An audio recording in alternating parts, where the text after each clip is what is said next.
Hamas Hamas کون اور کیا ہے یہ حماس؟ آئی ایم شیور آپ سب نے حماس کی طرف سے ہوئے حملے کے بارے میں سن ہی لیا ہوگا، لیکن بہت سے لوگ حماس کے بارے میں جانتے ہی نہیں ہیں۔ آج ہم اس پورے انسیڈنٹ کو جانیں گے اور یہ بھی کہ کیا اس کا بائبل سے کچھ تعلق ہے۔ ویڈیو کو لاسٹ تک ضرور دیکھیں۔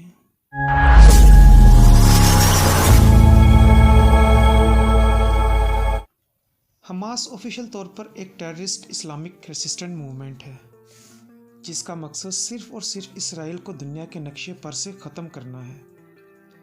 یہ سنی مسلمانوں کی ملٹری اور پولیٹیکل آرگنائزیشن غزہ کے فلسطینی سٹرپ سے اٹیچڈ ہے، جس کا لیڈر اسماعیل نام کا ایک شخص ہے۔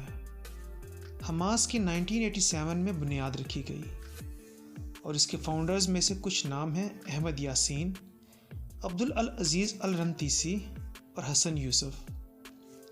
حماس کی طرف سے اسرائیل پر چھوٹے موٹے حملے تو ہوتے ہی رہتے تھے، لیکن 17 اکتوبر 2023 کو حماس کے دہشت گردوں نے اچانک حملہ کر دیا۔ اس فلسطینی حملے نے ایک دم آسمان سے، سمندر سے اور زمین سے حملہ کر دیا۔ فلسطینی حماس آرگنائزیشن یروشلم کے ساتھ ساتھ پورے اسرائیل کو ایک اسلامک ٹیریٹری میں بدلنا چاہتی ہے۔ حماس کو سپورٹ کرنے والوں میں سب سے پیش ہے وہ ہے ایران، اور ایران کا کہنا ہے کہ اسرائیل ویسٹ بینک اور غزہ میں رہنے والے فلسطینی مسلمانوں پر ظلم کرتا ہے، ٹھیک اسی طرح جس طرح کشمیر کے رہنے والے خود کو بھارتی نہیں کشمیری کہتے ہیں، اور پاکستان کہتا ہے کہ بھارت کشمیر کے رہنے والوں مسلمانوں پر ظلم کرتا ہے، جبکہ یہ ملک ان علاقوں میں ہر سہولت دینے کی کوشش کرتے ہیں۔ ایسے ہی اسرائیل میں بھی غزہ میں ہر قسم کی سہولت فراہم کرتا ہے۔ حماس کا کہنا ہے کہ اسرائیل نے جو الاقصی مسجد پر ریڈ ماری تھی، یہ حملہ خاص طور پر اس ریڈ کا بدلہ ہے۔ ہزاروں اسرائیلی اس حملے میں مارے گئے اور گھائل ہوئے۔ ایک ڈیزرٹ میوزک فیسٹیول کے وقت حماس کے دہشت گردوں نے فینسز توڑ کر انٹری کی اور فیسٹیول میں موجود لوگوں پر اندھا دھند فائرنگ کی، جس میں انہوں نے لڑکیوں کے ساتھ ریپ کیا اور کچھ کو اغوا کیا۔ یہ سب کرتے ہوئے وہ اپنے ساتھ قرآن رکھے ہوئے تھے اور اللہ اکبر کے نعرے لگا رہے تھے، جس کی ویڈیو فوٹیجز خود حماس کے دہشت گردوں نے ریلیز کی۔ حماس کی درندگی کا حساب اس انسیڈنٹ کی تصویروں سے لگایا جا سکتا ہے۔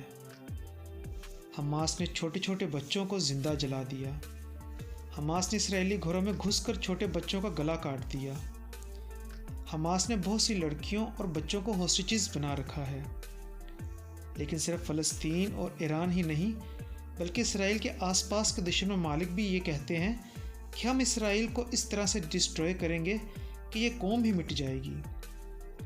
1 جون 1967 میں 6 ممالک نے اپنی اسی بات کو انجام دینے کے لیے اسرائیل پر ایک ساتھ حملہ کر دیا، لیکن ایک بہت بڑا معجزہ پوری دنیا کے سامنے ہوا تھا کہ اسرائیل،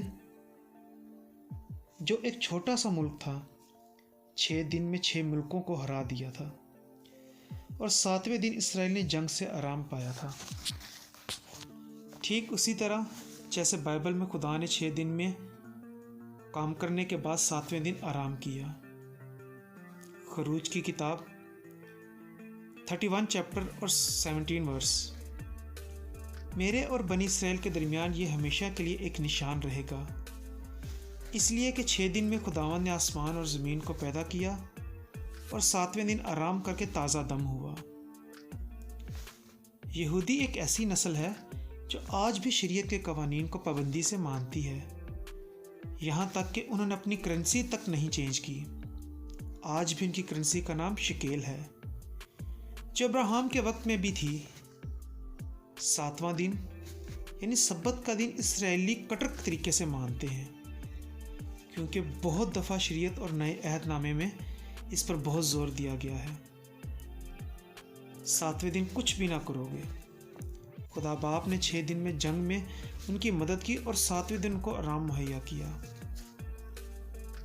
خروج چیپٹر 23 ورس 12: 6 دن تک تم اپنا کام کاج کرنا اور 7ویں دن آرام کرنا،